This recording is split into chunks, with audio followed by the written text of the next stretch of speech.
Kia ora fam, let's go over some tools that you're going to need if you want to become a successful Loctician. Kia ora, my name is Bianca. I am a Loctician here in Aotearoa, New Zealand. I have been doing dreads for like 10 years and I've been running my business for about 7. I love my mahi, I love my job, and I am here to show you what you need so you can be like me. So, first tool, one of the most obvious tools you're going to need is a crochet hook. But what sort of crochet hook do you need? I'll show you. So, good advice to have when shopping around for a crochet hook is that you don't want anything too large. So, if grandma or mumsy or whoever has like, I've got crochet hooks, probably not the right hooks. A lot of crochet hooks are a lot larger because you're knitting, I don't know, maybe scarves or jerseys or something like that. So you're going to think about hair being a strand of wool and how thin hair is. Therefore, you're going to need a really, really small crochet hook. The two sizes that I jump between and I recommend the most are a 0.6 and a 0.5. I don't go any larger than a 0.6. So what does that look like? Let's do a little close up. We'll start with the larger one. This one here is a 0.6. So if I go in like really, really close, you can like just make out the size of that teeny tiny hook. So small, my camera can't even focus on it.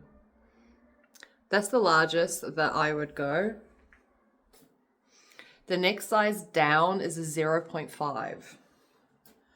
Now this, you can barely even notice it. It just looks like a straight needle. You can't even see it. Aha. Look how tiny that is. I love using the 0.5, but man, does she be sharp. So be super, super careful when you're using your tools. I'm just going to do another zoom in of the 0.6 because we didn't really get to see it. Yada yada. So if we do them side by side, so the 6 is on the right and the 5 is on the left.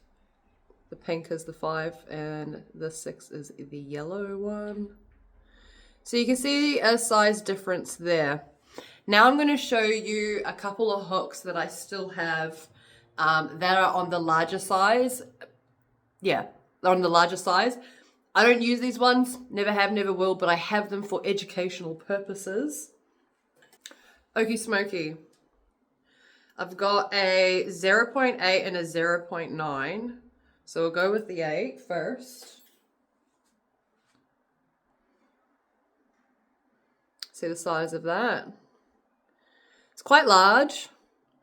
The reason why I don't recommend hooks from a 6 up is because once you start to use larger hooks, you're sort of like puncturing holes inside the lock when you're doing your maintenance technique. So in a sense, you're breaking and, what's the word I'm looking for? Weakening the lock. So the thinner the hook, the better. I have yet to come across a 0.4, but if I do find one, I'll buy it and I'll try it out. But a 0.5 seems to do the trick. Here's the 0.9. See how big that is? You can really actually see the hook. Now, if we compare the 9 to the 5, look at the size difference there. The 9 versus the 5. Huge difference, yeah? So you can see when you're thinking about working with strands of hair,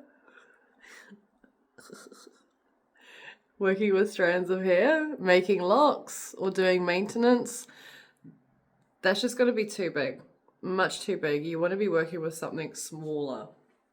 So those are the hooks you're going to need. 0.6 and a 0.5. You will notice that my hooks look pretty freaking cool. This one's had the crystal fall out of it, but I make my own handles on my hooks.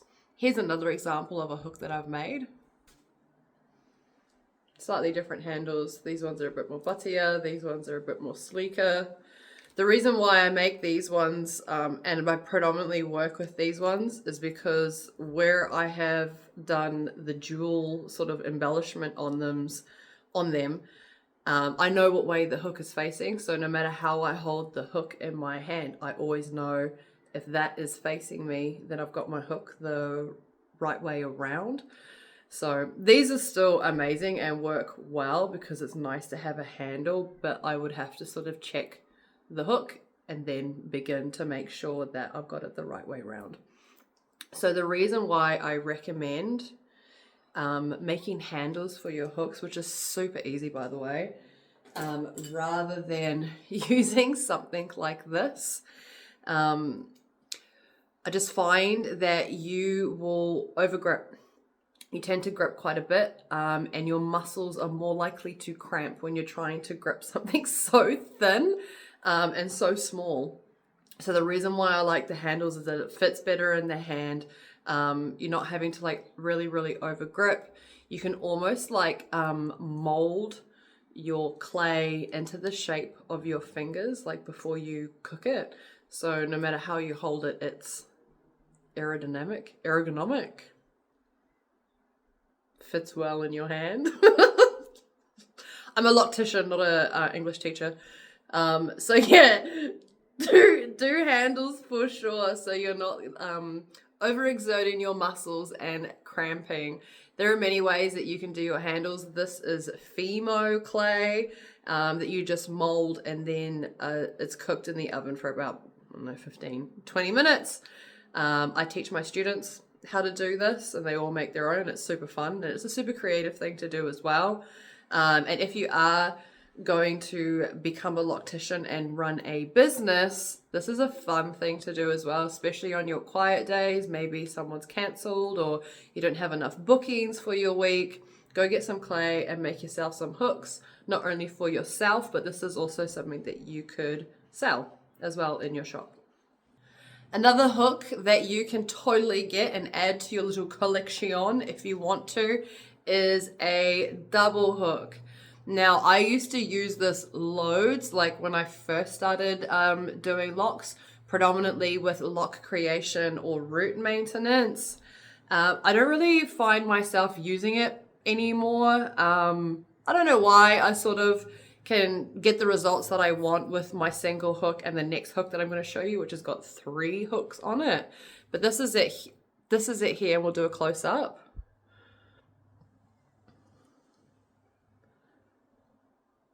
I believe this is a 0.5. I've covered it with nail polish. So these are the ones that I see quite a lot online. I believe I would have purchased this from Dreadlock Empire. I have also seen like Temu and AliExpress selling hooks like this. Word of advice and just a good rule of thumb again. There are a lot of things that you can buy for your shop.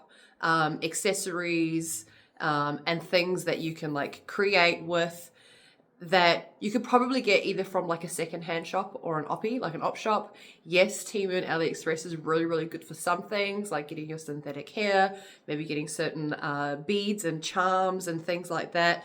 But when it comes to your tools, the things that are going to create your locks, I highly recommend that you just invest in proper tools. Get something nice. Don't go cheap with your hooks. You can either buy them from me or your craft stores is actually where I purchase the hooks like this, and then I make my handles. I'm making sure that I'm getting good quality hooks from proper stores. You just never know what you're going to get online. I know maybe some people might say they're much of a muchness. I just prefer to use good quality tools when it comes to lock creation. So, double ender, mostly used for lock creation and root maintenance. Something that you can add to your toolkit. Like I said, not something I really use anymore. This one, however, is something that I use all the time. I do not use it for root maintenance. I use it for lock creation only. And this is, I just call it a threefer. You can see that is from Dreadlock Empire, and it is also a 0.5. We'll do a close-up. So you can see the hooks there, all joint together. I have not made my own one of these. I'm actually more than happy to purchase them with these handles. And this I've had since 7 years ago, and it's lasted me. That's another thing I really, really do like about this career is that, like, once you get your tools, unless you drop them or lose them, you don't really have to buy them again. They last a really long time. So if you take care of your tools, then they should last you, well, yeah, years and years and years. So good investment. So that's your threefer. I use that predominantly for when I'm working with loose hair and I am creating a lock. So this sort of gets the initial lock bulked up and into shape. And then I go over with my 0.5 or my 0.6, and then I sort of like stitch everything tight with that. But this is really good to initiate and start off locks.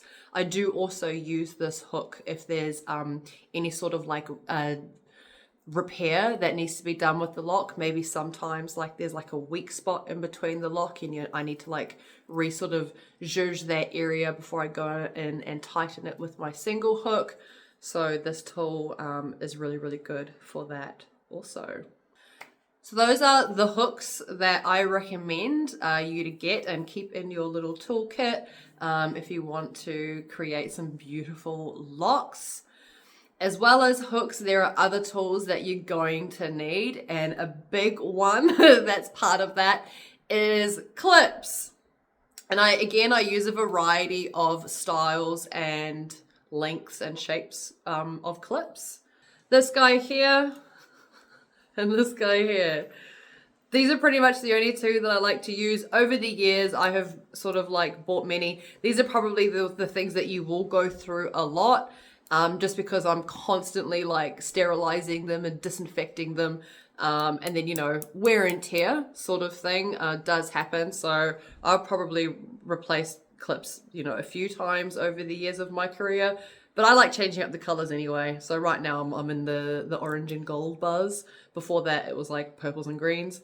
But this I got, I'm pretty sure, off AliExpress, because you can buy them in quite big numbers and big packs. And these actually work really, really well. If you want to go to like your hair salon supplier and get some bougie salon clips, go for it. But just make sure that they've got the flat tops and bottoms. Flat, flat, flat. Not so much like your big crocodile looking ones. Though those could come in handy when you're holding back like actual hair while you're working, but they don't work so well on locks. These work the best because you can get a nice clean line and section your squares or whatever shape your sections are, and it keeps them nice and clean. So obviously your big clips are for a lot more hair, and then I find the slightly smaller ones are really, really good for getting in close to your sections and holding your hair back. I get slightly weirded out when I see locticians not using clips, whether they're doing new locks, creating locks, or maintaining locks. Just keep your sections nice and clean. Make sure the hair is where it's supposed to be, and then your work is always going to look so good and so clean, and it's going to look professional as well. So make sure you're clipping your sections, and make sure you got some clips in your kit. I usually have on my stand here, I've got about 2 of these big boys and about 5 to 8 of these ones, always on the go in my tray. Another very important tool you are going to need is a comb. And again, I have a variety of shapes of combs. Most combs will do the job. But I'll show you what I got anyway. I always give my students a variety of combs as well in their kit, just again so they can feel what works best for them, with, especially if you're working with different hair types and textures, and then also working with synthetic hair as well. Different combs will give you different results, and some combs might not work as good as others. So here is my variety. I told you I'm on the gold buzz right now. So this is the one that's in my tray, always ready to go. So this is the one that I'm using all the time. It's got a really nice sharp point to it. So if I'm sectioning, I can get really nice clean lines with it. I love using a rat tail comb. Rat tails are the best. This one's quite a thick rat tail compared to, you know, something like that, which is a little bit, all the combs in my hands. All comby fingers. So you can see the difference in sizes there. So this has been my go-to as of lately, just because of my gold obsession. Then we have one like this. You can see it's got multiple, well, it's got two sort of toothies. One's been broken off. But again, this one's really, really nice for back combing, so for lock creation and initiation, and then your really, really fine rat tail on the end there, which is like good for getting real sharp, precise, clean lines when you're sectioning. Oh, this is the same but in blue. Would you look at that? Same. So they're there on standby. And then I just have like a standee. These are the ones that you see most of the time, like in your Oppies, salon supply stores, $2 shops and the like. Still a good comb, still does the job, still back combs. I don't really rate the plastic, if I'm being completely honest. I much prefer metal. I just think it feels nicer, works nicer, looks nicer, let's be honest. But still not a bad comb, so especially if you're starting out, and you're just learning, or maybe the funds don't permit yet, this will do the job. This will help you out anyway. Now, one tool, slightly controversial. Oh, no, not really, actually. Just people get weirded out when I bust them out. And I love doing it to my students because they're always like, what the f is that doing in our kit? And I always like to say, it's for snacks. A kitchen fork. But it is not for snacks. This is actually the best tool for lock removal. I have invested in dreadlock combs from proper dreadlock brands. I'm not going to name. And I've broken all of them. Maybe I'm too handy, I don't know, and I go too crazy with it, but I have broken every single one of them. This is the only thing that has lasted, and now I give them to my students as well. I'm like, kitchen fork for the win. It is the best way to undo a lock. You can sort of like work on the angle and just use one sort of prong at a time to unpick the lock, and then once it's loose, you use all four to comb them out.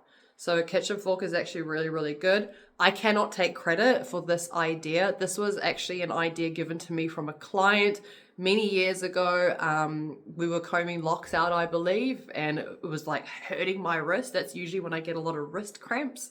And she was like, go use a kitchen fork, because she had done it before. So I cannot remember your name, I'm so sorry, but I owe credit to that one lady that told me kitchen fork, and I have never looked back. It's always in my kit. Another tool you're going to need from time to time, though you don't use it often, but it is still used quite a lot, whether you're working with synthetic hair or lock creation, or sometimes even people want a trim with their locks. Up to you if that's something you want to offer as part of your services, if you're confident to cut locks. I just offer trims. I don't do anything super schmancy. So you're going to need a good pair of scissors. And again, this is something that I would invest money in.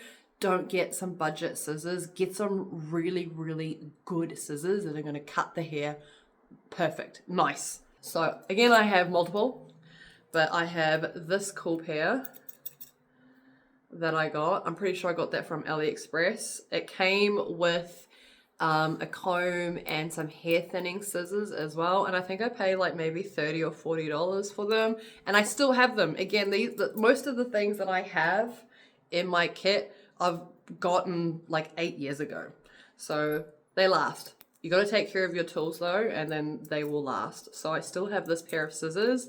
This is a slightly new pair, a little bit smaller, and I tend to use this one more. And also notice the ends. This one's quite square and this one's more pointed. So I sort of lean more towards this one now, especially if I am working on clients' hair. Sometimes locks, especially at the roots, might join up together. Sometimes it's just two locks, sometimes it's multiple locks that have joined together, and I quite like this one because of the thin point and because it's small. And then I sort of just go in gradually a little bit at a time and snip the hair off. Again, really, really great scissors for sort of separating the locks and getting in and getting some nice clean cuts. Just a little pro tip as well, if you are cutting hair away from locks, always try and cut relatively close. Pick a lock and then cut relatively close so you are left with a long piece. If you sort of cut in the middle, then you're left with two sort of short pieces, and it can sometimes be hard.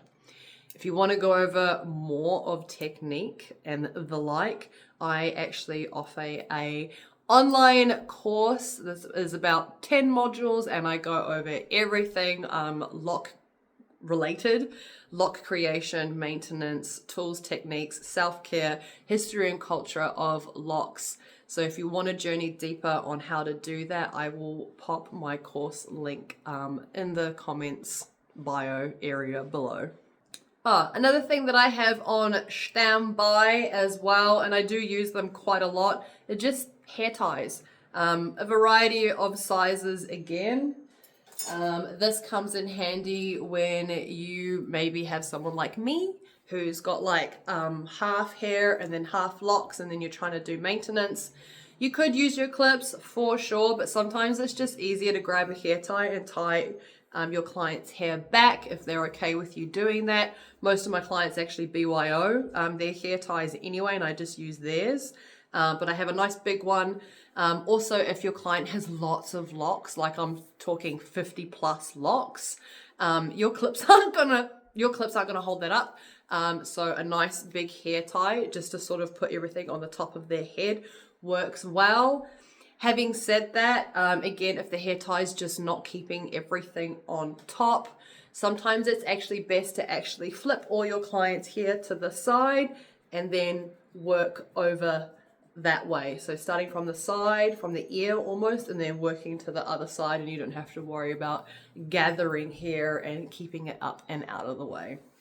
Another little tip there for you.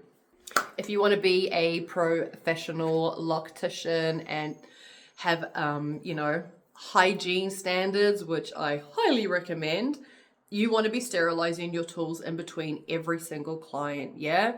Make sure that you do that. You can either do it in front of your clients when they come in, so they know that the tools are clean, or you can do it before they come in. Totally up to you. I tend to do it before they come in. It's actually the last thing I do at the end of the appointment when we are discussing payment. I tend to spray my tools. So, I need a refill. This is just my little spray bottle that hangs on my little trolley that I have down here, and it's got alcohol in it with water. Maybe like 50-50, I would say. And I just lay everything out on a tea towel in my tray, lay everything out nice and spaced, and then I spray it with the alcohol, and then I have a roll of paper towels, and then I just wipe down each of my tools with that. If you wanted to, you could totally invest in like those little sterilizer, little microwave things that, I don't know what they're called, but I see them at like the nail salons. You could totally invest in something like that. I haven't used it. I don't know what my tools would be like in that thing. Or like what the barbers use, and it's in the blue Gatorade looking solution. You could probably put your tools in there. The only reason why I don't do that is I'm just like paranoid, especially when it comes to like my scissors and some of my clips, which are like made of metal, sitting in a liquid solution for too long. I would just think that maybe that could promote wear and tear and rust. Maybe not. I'm not too sure. So that's why I just lay everything out and give it a really, really good spray, give them a wipe, and then if you feel like you want to spray them again, do it twice. It's not gonna be an issue. Okay, one last hook that you're probably going to need, especially if you are doing any sort of like installation of the temporary dreadlocks. I don't personally do interlooping style. I just use predominantly crochet hook style methods with my maintenance. But that is a technique that exists. It's called interlooping, and you would use a hook, something like that, with a latch. So this is called a latch hook. But this is really, really handy when you are installing synthetic locks. I will show you why. So your synthetic temporary locks, hopefully you've made them with a loop. Otherwise, I don't know how else you're going to install them. Comes with a loop. Latch hook goes through said loop. Latch connects to hair that you have sectioned, and then it gets pulled back through, and then the hair is then braided down the lock. So that's how you install the temporary sets. Again, this is something that we go over in the course if you want to know more. So yeah, a good hook to have, handy. So another thing you're going to want in your kit. So if you are new to the industry or new to learning how to do locks, some other things that you may wish to just purchase so you can have a tutu and a play is some hair. This is synthetic. If you want to work with human hair, that is totally up to you. I personally don't, for many reasons, mostly spiritual and ethical. Even places that state that it's ethical hair, is it really actually a guarantee? So not unless someone has actually removed hair and handed it to me, would I say that it's ethical. Some clients come in with like a family member's hair that they want made into locks, and that's totally fine. I do that for them. But other than that, I only work with synthetic. Synthetic is essentially plastic. But again, if you take good care of it, they can last a long time. I usually give synthetic dreads and extensions like a 2-year lifespan. Some people can extend that for a little bit longer if they've looked after them really well. But I recommend clients that come in that get dreads and then extensions with the synthetic to keep them in for 2 years and then cut them out. So hopefully by then, you know, your hair's grown to a certain level where we can remove the extensions. If they are then not happy with the length of their hair, then I would actually just recommend them to get a new set of extensions after the 2 years and get them freshened up. But synthetic hair is really, really good to have, especially if you are new and you're starting to learn and you're wanting to know how to create locks. This is great hair to work with. So again, purchase it in a few colors, a few different textures, create some locks. Again, something that I will show you in the course. Another thing you may wish to purchase if you are wanting to learn lock creation is one of these. I think I can't remember what I've named this one actually. Is it Becky? What's your name again? She doesn't know. She doesn't remember. She's been called many a things. She is mid-transformation because I am currently tutoring someone at the moment as well. So this is some of our combined mahi that we have been doing together. So you can see some of the sections on what to do and what not to do. But we have been creating some locks together. Anyway, a mannequin is great if you want to learn how to do your sections, if you want to learn how to style, but also for general lock creation as well. Highly recommend one of these. Most of them come with a stand, so you can just stand up and She's on a clamp right now attached to a table. That's how we've been doing some learnings and some tutorings. But again, really, really good to have just with, learning how to do your sections. And also, once it's complete and it's got all the locks in it, it's actually really cool to have in your salon space. You can display your creations and your work. And if you ever do like your lock accessories, hair accessories, or whatever, it's good to actually have a mannequin and you can do cool little demo videos on your social media and promote your mahi. So another good thing to have. And also if you end up, I don't know, making hats or beanies or, you know, anything for people with locks, Again, something that can be displayed and showcased on a mannequin for your clients and again for your social media. So grab one of these doodakies. I did purchase this off AliExpress, I believe, and they cost around 30 to 50 New Zealand dollars. Again, this is synthetic, which is totally fine to learn on. If you want to get human hair, ka pai, go for it, but you're probably looking at about $80. And again, no guarantee that it's ethically sourced hair. But use your discernment and make your own judgment and decision. But in terms of learning and practice, again, synthetic is fine. It's totally fine. Thanks, Becky. So I am a no product girly with my mahi. I don't use waxes, I don't use gels, I don't use glues or anything like that. I have seen other locticians use products, and that's totally fine. If that's their technique or if that's something that you want, then ka pai, go for it. I personally just prefer al natural and let my hooks and my hands do the lock creating. So products is something that I do not have in my space. I don't offer wax or anything like that, or glues or gels. Actually, liar. I do have gel with me, but that's only for my temporary dreadlocks that are braided in. It's nice to have a bit of gel on the hair so it holds and it stays. And that's the only time that I use gel. And again, it's on hair so the people can go and then wash it. I would not be using gels or waxes or anything like that on locks. I like to keep it natural. So that's just me personally, but if you choose to do that, that's totally fine. My only recommendation then, if you do, is just to research those products and please just try and do as natural as possible if you can, and something that can actually be washed out with either water or shampoo. Nothing that's going to sit in the hair and create buildup. So we'll wrap that up there. Those are the tools that you are going to need if you are wanting to learn how to do dreadlocks or if you are wanting to become a loctician.